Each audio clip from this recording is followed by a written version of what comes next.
Good morning, I'm Dale Robinson, and I'm really excited to be applying to your AOPA position as a professional presenter for the Rusty Pilot Program.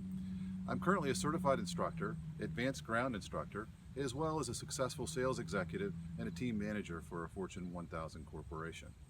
When I learned of AOPA's desire to find people for this leadership role, I was immediately drawn to apply because this is exactly what I'm doing in my passion in aviation today, attracting new and aspiring pilots and keeping licensed pilots of all ages flying safely. In this video, I'm going to tell you a little bit about my volunteering and teaching activities at the local airport, as well as a brief discussion about my background as a sales executive, a manager, a leader, a flight instructor, and a teacher. I've had the pleasure of working with a diverse set of people in my background, not only as a flight instructor, but also as a sales executive and business leader. And the most important thing that I've learned in working with people is having that ability to make a connection, and making a connection with people so that they can view you as someone that they can learn from and respect. I really get a lot of excitement out of the inspiration that comes out of the human spirit. When somebody has decided that they want to learn to fly or do something that they have never done before, they have an inspiration in their eye that they are committed to fulfill. And I really like to be part of that fulfillment and working with them and taking a grasp of that inspiration and helping them achieve their goals. Currently, with over 1,500 hours of flight time and 300 hours of teaching, both in the cockpit and ground school, I'm very confident in instructing a very wide range of types of students, ranging from the first-time student, possibly to a military pilot that's returning to general aviation. I've worked with CEOs for large Fortune 1000 organizations as a student, as well as CEOs of small companies.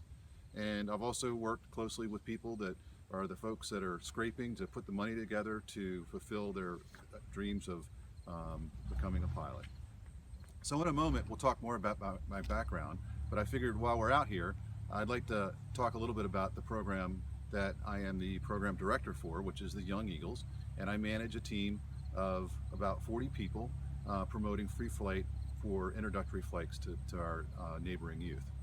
And one of the aspects of the program is that we really got pilots that traditionally had not been flying other people in their airplanes and weren't comfortable with it. And we got them involved in this program so that they could provide their love of general aviation with the youth in the organization.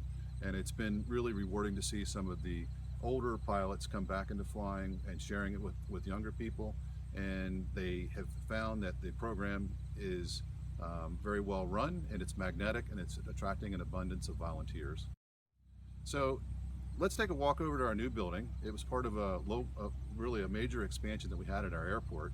And the expansion was in part done to facilitate some of the Young Eagles and other expanding programs at the airport. Well, welcome inside to New Garden Flying Field. What I'd like to do next is talk a little bit more about my background, a short lesson plan sample, and also show a short clip of a presentation that we use for the Young Eagles. And if we have time, we'll fly the lesson plan that we brief on the ground. One of the things that I think is important to know about me is that I achieved all of my ratings in flying while working full-time as a sales executive and leader in large and small companies.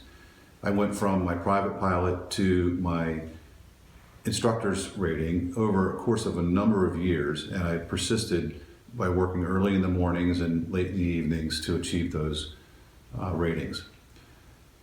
One of the accomplishments that I had in teaching was teaching a night class where I put together a self-designed program for taking students in a Class D Delta airport from their being a beginning pilot all the way through their solo with all of the ground instruction that they needed to support that, and also prepared them for their written exams.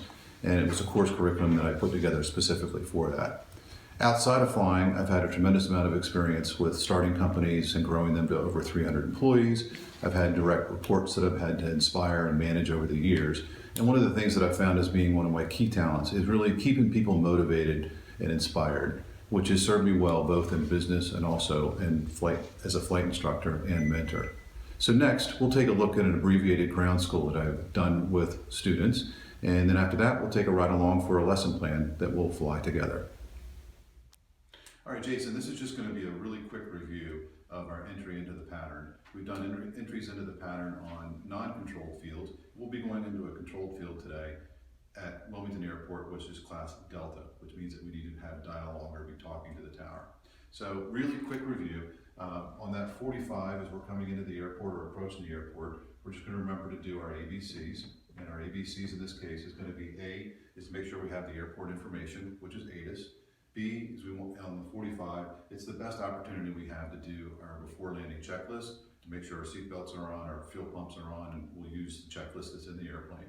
And the C's is to make sure that we have a clear to land instructions from the tower. And that's particularly important when we're going into class Delta airspace, or in this case, Wilmington Airport. So just as a review, very quick review, we'll come in our 45, we'll be at our maneuvering speed around 2100 RPMs. We'll enter into our downwind, and at that point we'll make sure we've completed all of our ABCs and just revisit to make sure that that's cleared. We'll maintain that half-mile distance at that 45-degree angle that we've used in previous turns around a rectangle and approach patterns to airports. We'll enter into the downwind, we'll be a beam, and when we're a beam, we'll use the airspeed of 90 miles per hour in the Cherokee that we're flying today. And a beam is our first notch of flaps at this point. And our first notch of flaps and our 90 miles per hour, we'll make sure we're in the way to arc, and we'll begin our descent. We'll continue on to our base. We're at that 45-degree angle, and at this point, we will turn to an aiming point as we've been using in the past. Aiming points off in the distances, and maintain 80 miles per hour after, and we'll make sure we set our second notch of flaps, 80 miles per hour, and then retrim as required. We'll turn on final, and on final approach, we should be into the wind, depending on what the winds are doing. After we picked up our airport information, we'll set the flaps to the final third degree, and our airspeed will be then 70 miles per hour for final approach. We'll come in, we'll touch down, and depending on how busy the airport is, we'll either do a touch and go, or we'll continue on and or do a full stop or do a touch and go. All right, Jason, we had a great day flying. I would say things went extremely well. Everything that we talked about in the pre-flight briefing, you conducted very well. The things I think we can work on a little bit different is make sure that we pick those aiming points ahead of time. And as we've got the aiming points in mind, and we're making those turns to the different aiming points while we're in the pattern, that we're mindful of not reconfiguring the airplane with the flaps during those times. So let's try to keep it stabilized, utilize the flaps when we're in the straight and level flight versus while we're in the turns. But otherwise, you did an awesome job today. Thank you. Great job. Awesome. All right, are you guys ready to fly? All right, so what's your flight going to be like today? So first thing, on the ground, your pilot's going to take some time to explain the airplane, how the flight controls work, and he'll explain to you how to get in and out of the airplane safely. He'll also help you get your seatbelts fastened. He may show you an aeronautical map of where we're located here at New Garden Airport. Then he'll do a walk around of the aircraft to make sure, in pre-flight, all the components of the aircraft.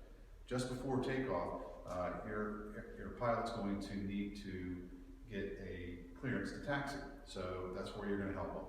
So on the radio, the pilot's going to explain to you how to do this, and it's going to be New Garden traffic, Young Eagle, ready to taxi to active with information.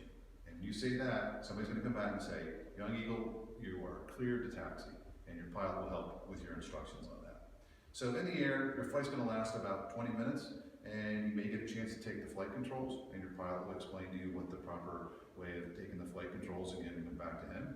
And then eventually you'll come back to the ground, you'll be excited, and we'll get your paperwork signed. Well, this brings us to our close of our time together, and I'm next to my airplane, and life is good, and it represents really my attitude in life. Aviation gives us a chance to really spark the imagination and achievement of people. I know that my enthusiasm and creativity will be a great addition to the AOPA team. I look forward to meeting you in person, and I thank you for spending this time with me.